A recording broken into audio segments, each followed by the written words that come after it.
Les questions se bousculent dans les esprits. La peur paralyse le quotidien du commun des mortels. On se demande quand est-ce que ça va finir. Le coronavirus a réduit le monde dans son expression la plus faible, un immense cimetière.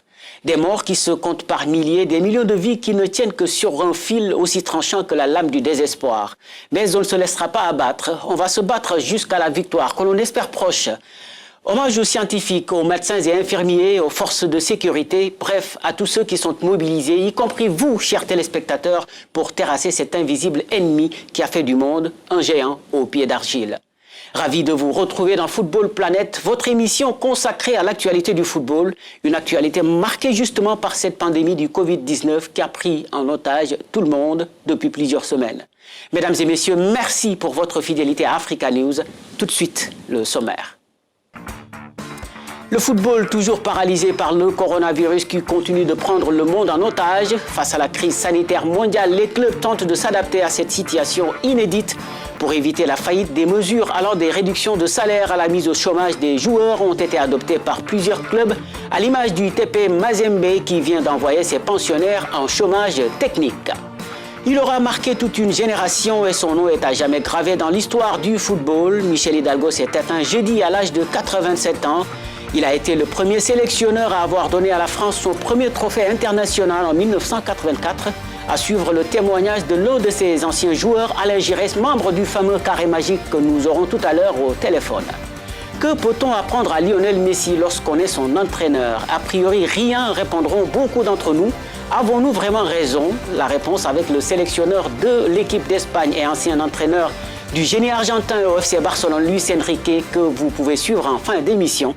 On développe tout ça juste après cette petite transition.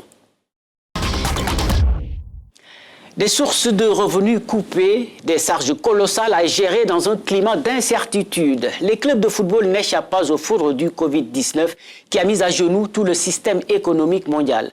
Alors pour survivre, il faudra espérer voir la crise sanitaire se terminer le plus rapidement possible. Mais avant, il faut beaucoup de sacrifices et de décisions, parfois difficiles à accepter, aussi bien en Europe qu'en Afrique. Le TP Mazembe, par exemple, vient d'envoyer tous ses joueurs en congé technique sans fixer de délai de retour. C'est un sujet de Serge Kofi et de Michael Dibi. Les joueurs du club congolais, le tout-puissant Mazembe, contraints de raccrocher momentanément leurs crampons. La direction du club a pris la décision de maintenir la suspension des entraînements collectifs de ses équipes, toutes catégories confondues, par respect des mesures de lutte contre le coronavirus instaurées en République démocratique du Congo. L'arrêt des entraînements collectifs ne signifie toutefois pas l'arrêt des activités physiques. Les joueurs ont reçu un programme individuel de mise en forme auquel ils se soumettront quotidiennement. Au-delà d'un agenda physique à respecter, le staff médical gardera ses cabinets ouverts et organisera des visites quotidiennes auprès des joueurs pour s'enquérir de leur état de santé.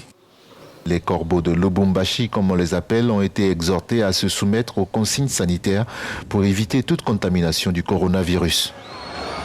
Avec 3 matchs de moins, le TP Mazembe occupe actuellement la première place du championnat congolais avec 53 points et 5 longueurs d'avance sur son dauphin l'AS Vita Club. Et cette situation, je vous le disais, affecte pratiquement tous les championnats du monde. Mais si beaucoup ont accepté de faire des sacrifices, il y a tout de même des limites que certains joueurs ne sont pas prêts à franchir. C'est le cas en Espagne où les footballeurs ont refusé d'être envoyés en chômage partiel et pour cause. Contrairement à des pays comme la France où les joueurs continuent de percevoir par exemple 70% de leur revenu brut, en Espagne le chômage partiel équivaut potentiellement à un salaire zéro. Ce à quoi s'opposent donc les capitaines des clubs professionnels réunis samedi en visioconférence. En France, justement, le syndicat des footballeurs professionnels a fait part de ses inquiétudes face aux réductions de salaire qui, selon lui, menacent beaucoup de joueurs. Vivement la fin de cette crise angoissante qui a mis à l'arrêt tous les championnats à l'exception de quelques-uns. Et oui, ça joue dans certains pays comme le Bélarus. Exception européenne dont le président qualifie la crise du Covid-19 de psychose, une perception partagée par les supporters qui refusent de voir le coronavirus infester leur passion dévorante pour le ballon rond. Suivez ce reportage d'Erika Josia-Maquette et Michael Odor. Alors que toute l'Europe subit un coup de mou dans un contexte de lutte contre l'actuel coronavirus, le championnat bélarusse, lui, se poursuit.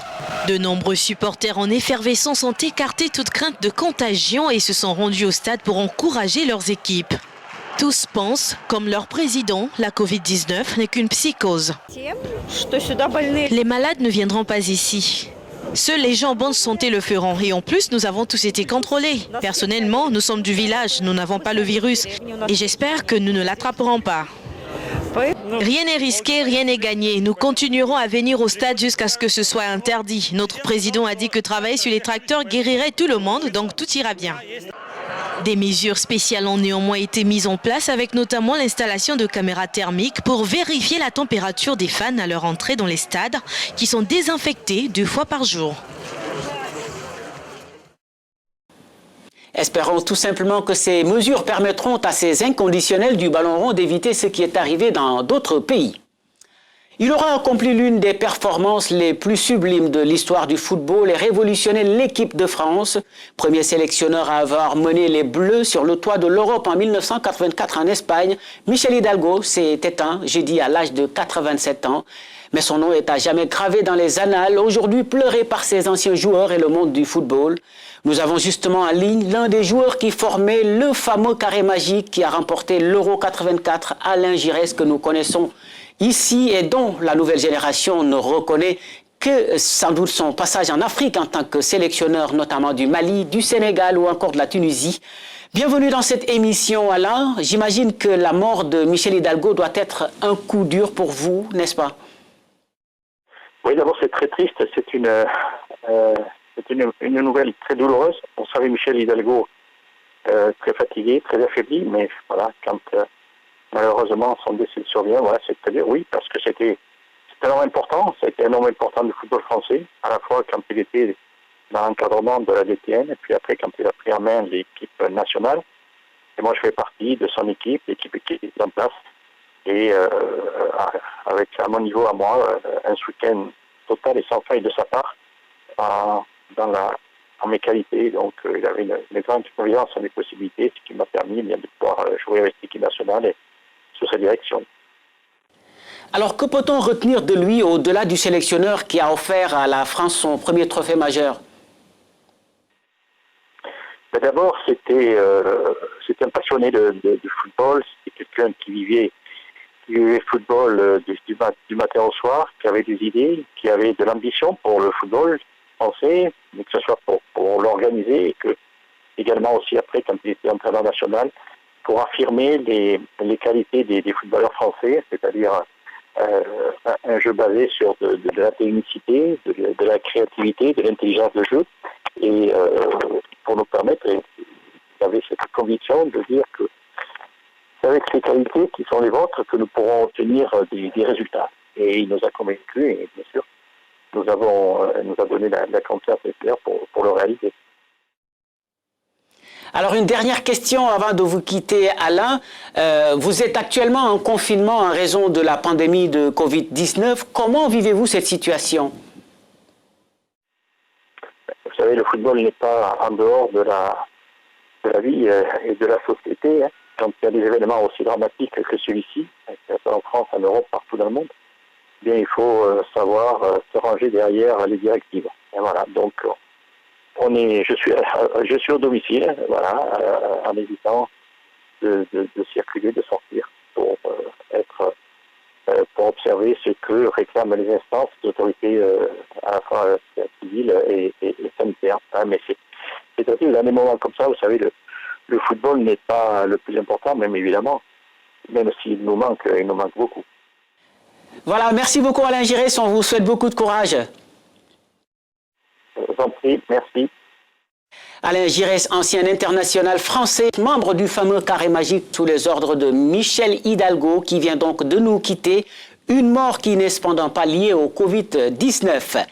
La pandémie qui donne du temps aux acteurs du football en confinement de se prononcer sur certains sujets pas forcément liés à l'actualité. C'est le cas du sélectionneur espagnol Luis Enrique qui s'est prononcé sur la façon de coacher Lionel Messi qu'il a eu sous ses ordres au FC Barcelone. Regardez.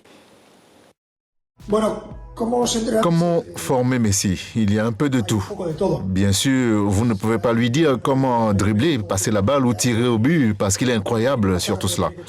Donc il n'en a pas besoin.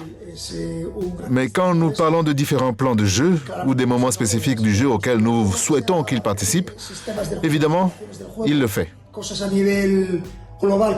Comment et quel type de pression voulons-nous? Voulons-nous la balle ou doit-il être sur le terrain pour recevoir la balle? Dans toutes ces situations, nous avons essayé de l'influencer. Et c'est clair que le génie de l'Argentin nous manque en cette période d'arrêt des championnats. Vivement la fin. Et Football Planète, c'est fini pour aujourd'hui. Merci aux équipes techniques et de la production. L'information se poursuit sur Africa News et africanews.com. Je vous souhaite une excellente semaine en compagnie de nos programmes. N'oubliez surtout pas de respecter les gestes barrières pour vous prémunir contre le coronavirus. Je vous laisse avec ces images du challenge Stay Home, restez à la maison. À très bientôt.